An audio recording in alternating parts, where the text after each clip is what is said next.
What's up, Server Nation? My name is Michael Reed, the podcast server, and you are listening to Process Server Daily. On this podcast, we interview the top legal support professionals and get the tips, tools, and tactics that they use to get the job done and build a successful company. I'm a big fan of storytelling, and I'm excited about today's guest. Before we get started, let's give a big shout out to my new sponsor, Serve Manager. They have a special gift for all of my listeners at the end of today's episode.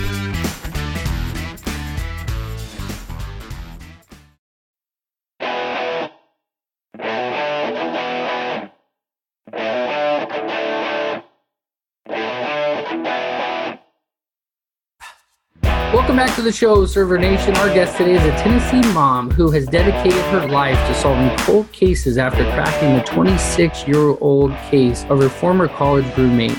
Her incredible story, which was featured on Dateline, Anderson Cooper Live, and Crime Watch, and numerous other TV and radio shows, she is here today. Shiela works on cold cases, including missing persons and murders. The Tennessee mother of two has captivated the media as well as the hearts of America with her life-changing story. Shiela Wysocki, welcome to the show. Thank you so much for having me. I appreciate it. Yeah, it's really cool. I heard about your podcast and I heard some of the things that you had going on. And as someone who aspires to be a private investigator, I can't help but want to, be involved and just have a good conversation with you. Shiela, tell us a little bit about yourself and tell us how you got started in this industry. I got into being a PI in 2004 when I wanted the Dallas Police Department to reopen my college roommate's murder case. And unfortunately, a phone call from a mom wasn't going to make them open up the case. So through a series of events, I got my PI license. And in 2008, we had DNA run. And in 2010, we got a conviction of capital murder for the person that murdered my roommate. So, and I really want to hear all the different stories that you have. You have just so much value to be able to provide to the listeners today. But I want to understand, how does a mom who is just a little bit concerned, right? That's one of the reasons why they didn't want to just go into it. It's like, there's lots of moms that are concerned. What makes you different than others? Like, how did you get to where you got, just that one thing that made it happen for you? I was a pain in the ass, and that is the nickname that my partners have for me is PETA. I don't give up. I'm persistent. I'm not going to let go. When I know it's the right thing, you just keep pursuing. And that's basically it. I wasn't going to go away, and I had to figure out how to get it done. And that's in any investigation. You got to figure out how to get it done and what's the way to do it. And that's what I did. I knew we had DNA. I knew we had fingernail scraping. So I knew the evidence that was available. It was just a matter of getting someone to the case with me. That's awesome. And you found somebody finally? Yes. There was a female detective. I think they were so sick of me that they had her call me kind of to pat me on the head and tell me to go away. And she actually pulled the DNA and got it sent off. And now, the guy's on death row. Oh my gosh. There in one county, there are 7,000 unsolved cases, and we're talking one county. So can you imagine I heard a statistic, and I'm not sure. I think they started keeping statistics in the 80s. And I heard recently there's 300,000 plus unsolved cases. So that means there are 300 plus unsolved cases for families, for victims. Oh my goodness. Well, Shiela, you have a lot of different things going on. And I'm excited to hear about all of it. But Process Server Daily, we want to end it on a good note. So we start with your worst experience. What was your worst experience working out there in the field? My very worst experience was working with a family, figuring out who took their missing child and murdered their missing child, and trying to get the state police to work with me. And they got so mad at me that they came and searched my house and intimidated me, threatened to throw me in jail, and put out press releases that I was not credible and a liar. And that was the worst experience. Oh, wow. Yep. They came to intimidate me and shut me down. Wow. And what do you think led to that specifically? Like, take me to that moment so we can understand it better. Okay. Lesson learned as an investigator. I because I wasn't getting the cooperation, I was trying to figure out, well, how do you get cooperation? You take it to the media. Okay, note to self, you don't take it to the media and call out the state police telling them they're incompetent and not expect to get a backlash. And I was too naive to think they could do anything, but they have bigger guns. Wow. That is definitely a lesson learned, Shiela. I had a local experience with a deputy when I called and tried to get a civil standby, and I did a social media thing talking about how I wish they'd help me clean up the area. And then I got a letter in the mail said that I needed to go before the Business and Professions Board and stuff like that. And it's just it has repercussions, everything you do. You expect the white hat people to be white hat people. You don't expect them to be revengeful because you're thinking you're all rowing the same boat, going to get the same goal and finish line. And there are people poking holes in that boat. They're not going for the same goal. Right. And that's really unfortunate. That's sad. And that's honestly, and that's how you end up with all these cases unsolved. Exactly. And there are plenty of people out there that want to help these families, but, it's scary going up constantly fighting law enforcement. Right. So right away, setting the tone so you can get law enforcement on your side. Is that something you consider right from the get-go to try to find an end, find a person on the inside? So we can talk about that. I have had law enforcement help me, and then they have lost their jobs. So that's the experience I've had. That's the honest experience I've had. That's too bad. That's unfortunate. Yeah, because they were doing the right thing and they were the good guys. Well, I have to tell you, Shiela, it's terrible to hear that about your own system of government and system. But this is the world. This is the reality that we're living in. And you're somebody that's kind of stepped out there and said, you know what, not only am I going to try to solve these cases, but I'm going to go public with it and on my own platform. And that's the beauty of technology, of social media, of all of this, is that the power has been given back to the people, if you will. And so it's really cool to interview and to hear it from, I guess, the horse's mouth, as it were. That's a terrible experience to have them come into your house and do that kind of stuff. What is your best discovery? What was your greatest experience working in the field? So in that same very case, when the trial recently happened, the state police had to admit they were wrong and I was right. So, of course, it was several years later, but at least I knew I was doing the right thing for that family, and I did the right thing, and I was right about who murdered their child. Shiela, how do you handle that pressure?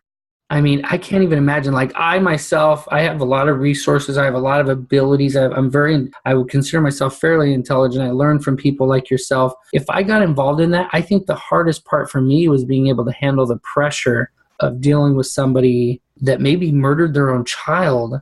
How do you deal with somebody like that? And if you don't want to go into it too much, we don't have to. But like that to me is the most fascinating thing, is like, how do you manage that? Well, in that particular case, they didn't murder their child. I just figured out who did murder their child. How do I handle the pressure of what I do? I have a lot of faith.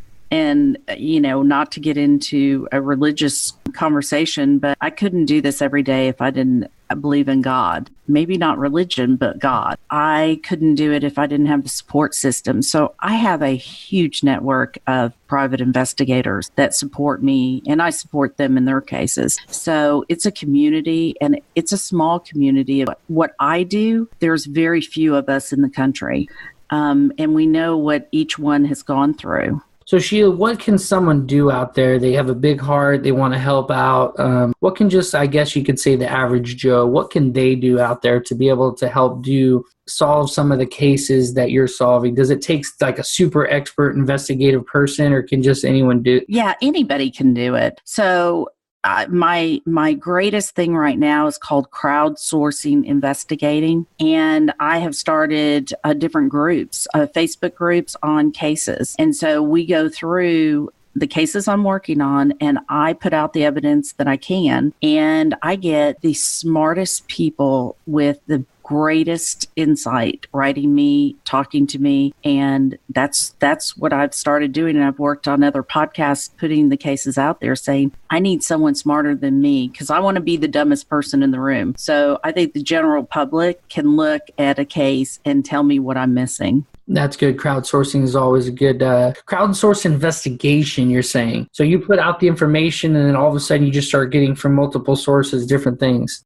Yes, and I did CrimeCon, and I'm a big proponent of CrimeCon. I took a group of people, it's supposed to be 200 and 400 showed up, and we took a case and we walked through that case, and we're going to trial in November. From presenting that case, that group of people, we had doctors and nurses, just a whole group of incredible housewives, people like me who had children at home, look at the case and, come back with great ideas that I followed up on.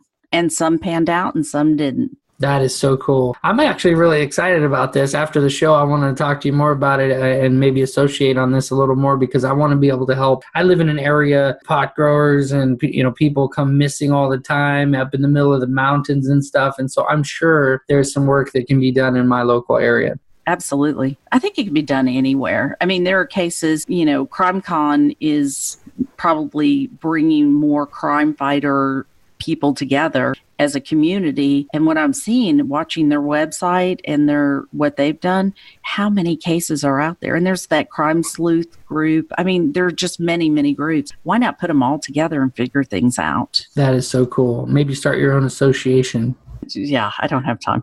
I love our groups, though. Like yesterday in my Facebook group from the workshop, I said, okay, I need this on this particular case. How many people can look into it? And I had all these people write me back, and I was in a meeting one day with an attorney, and he said, can you get me the statistics on this? And I said, let me just put it out in my Facebook group. Within an hour, I had pages of statistics that we needed for this case. That's really powerful. So Shiela, what are you working on right now that has you most fired up? I have taken one of my cases and done a podcast on it. And to me, that has been the most rewarding experience, hard experience, but very rewarding. What I've gotten from it is 30 minutes each Thursday, hopefully, depending on editing. I put out just a section on the case. And then I've been getting tips. So I have spent this week following up on every single tip that's come in. And it is so incredibly exciting that I'm getting so far in the case that no one's ever gotten this information. And so I gotta say, like, it seems like to me when I'm doing like a skip trace, for instance, I search somebody's address, I find them. I find their mother, but their mother doesn't know where they are. And like, I guess you get to like that's why they call it a cold case, right? They got to a point where they couldn't go any further. And so with the tools that you're using with technology and the sourcing and your networking and all this stuff, you're saying that like you've kind of developed and built this way to receive more tips, more ideas. And they may not even be particular to that case. They might just be that someone looked at the case and thought, well, have you ever thought about this? Exactly. So yesterday, one of the people that I work with, whenever I want someone to poke holes in a case, I'll send it to two people. And this one particular person, he goes, if I were you, I'd get a biometric person to look at the injuries and see the exact fall and exact injury and line them up. And I was like, where do I get that? So now I'm going to find a biometric person to look at this fall. So people watch these TV shows where they get all excited and, where people are trying to solve these different crimes and stuff on TV. And like, this is real life for you. That's what's so cool. Absolutely. And it's so exciting I only work for victims' families. That is the only people. I don't work criminal cases. I only work for cold cases, victims' families. So when I call the mom or dad and I say, hey, I got this tip in, these are the steps I'm taking. Do you know how exciting it is for the family to know someone is caring and calling and following up? And they have, my cases, they have armies of people helping them. So I have to ask you this. So after being a husband and a father, I'm most importantly an entrepreneur. I have to be able to provide for them. You're going out there and you're doing this great service. And to me, it like builds character so much to be able to do the kinds of things that you're doing. But what about payment? Like, how do you pay the bills? So I charge, I have been told I'm the most expensive private investigator in the country, which is not true, because I think I could work at McDonald's for the amount of time that I spend on my cases, but I do charge my clients, and I'm long-term. So I'm with these families for 2 or 3 years, and my families, unfortunately, some of them have to mortgage the house. And I would mortgage my house if it meant answers for the death of a child. So I do charge. I don't charge as much as I should. The reality is I have a husband who makes really good money. And so I am able to support. I don't have to worry about a house or food or anything. That podcast I'm paying for myself. So I'm going to do Patreon. It's the first time I've ever done it. I don't know if I like it or not, but I'm going to do it because if we're going to get these answers, I'm going to have to pay for the production of the podcast. Well, that's awesome, Shiela. I will tell you, I charge $10,000 up front. That's my retainer. Well, that's really good. I appreciate you kind of going into the finances of it a little bit because all of us want to participate and kind of maybe get into it. I mean, I know myself, I do. I don't know how much I would charge based on the skill, but when you first got started, how did you go about it? Is this something that you were like, okay, am I just doing all this for free? You had to feel like that a little bit, right? So at first, I did do it for free to kind of get a feel for it. I've learned you don't do anything for free. You don't because your client doesn't respect you.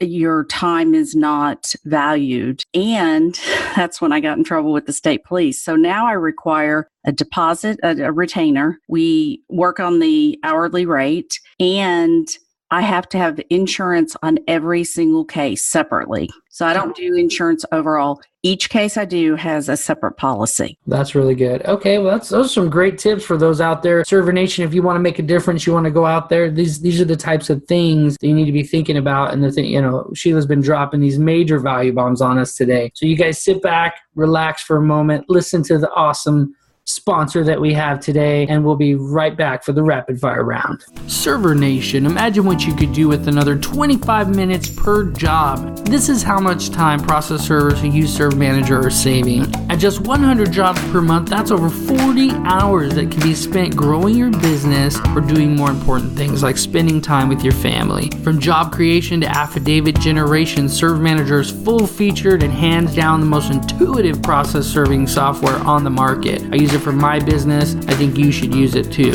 In my firm, it's important for me to be able to automate the systems that get things done. Serve Manager has done just that with their API integration, where you can set up literally any app that integrates with Zapier will integrate with Serve Manager. I love it. I've set my whole firm up. Go to processserverdaily.com/Serve Manager to get your free trial. If you like it after the 14-day free trial, they've offered to give you another 60 days for free as a thank you for being a Process Server Daily listener. That's processserverdaily.com/Serve Manager. Okay, Server Nation, welcome back to the show. Shiela, are you ready for the rapid fire round?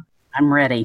What is your favorite tool for skip tracing? To hire Valerie in Texas, to call her and ask her to find someone for me. Or there are several other companies, but I hire out. Yeah, it is a really good thing to have like a Rolodex of people that do the different things where they specialize in that particular thing. Because you're going to save time. You will end up saving money as you save more time. And so if people aren't paying you, hire a collection agency to go after them, because this isn't your business. Your business is whatever it is you do. And so you're good at what you do. What is the greatest advice you've ever received? One thing is continuing education. So I, along with the other PIs that I work with, we all go to continuing education, and I constantly learn something new. So in Tennessee and Texas, you have to have so many hours. I have triple the hours because I want to know the newest things.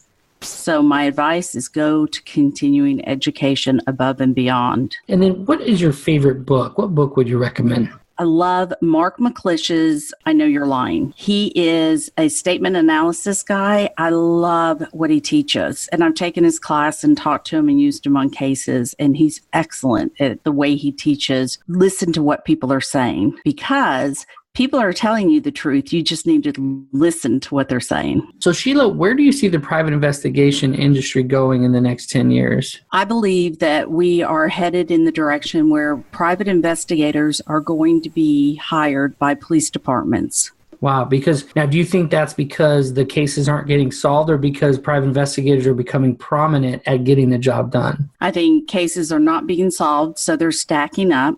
And I think there's a lack of detectives out there. And I think that private investigators get the job done. Well, it kind of coincides and goes with what they say about independent contractors. As things move from employees to independent contractors here in the next 20 years, they say 90% of us will be ICs. So it kind of goes along with that they wouldn't hire necessarily inside the police department, but hire someone else out to get the job done and to be more efficient. So, right. Shiela, what is your parting piece of advice for Server Nation?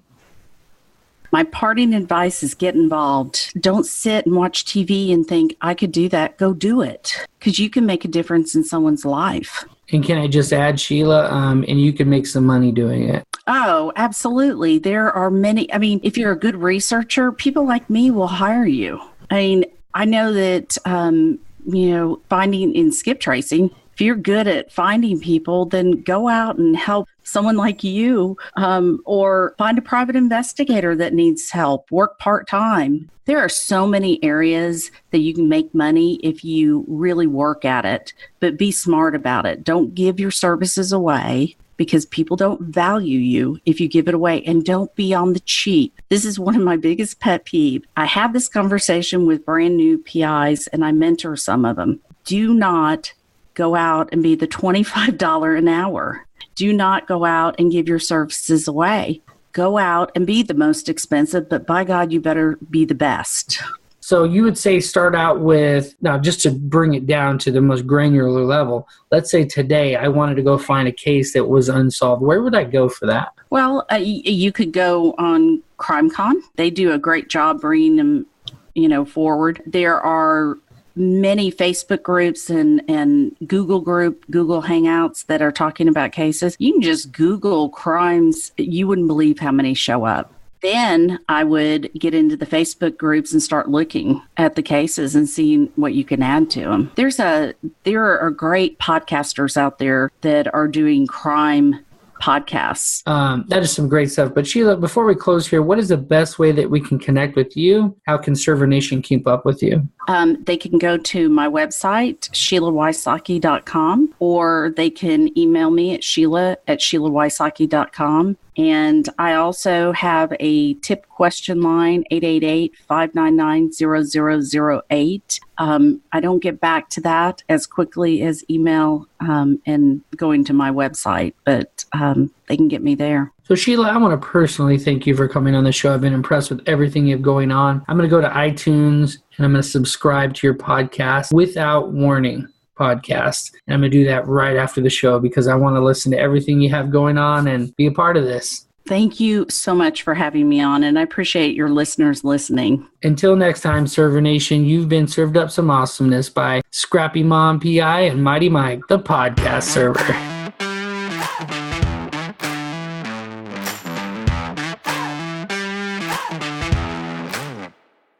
Server Nation, I hope you enjoyed that awesome episode we just had with the wonderful Shiela Wysocki. Go check out her podcast, Without Warning, and let's be a part of this crowdsourcing investigative effort. You can listen to the podcast and respond to her with the different ideas you think that maybe she hasn't considered before. And as always, don't forget, go get your free trial. 60 days Serve Manager is giving you guys. Go to processserverdaily.com/Serve Manager.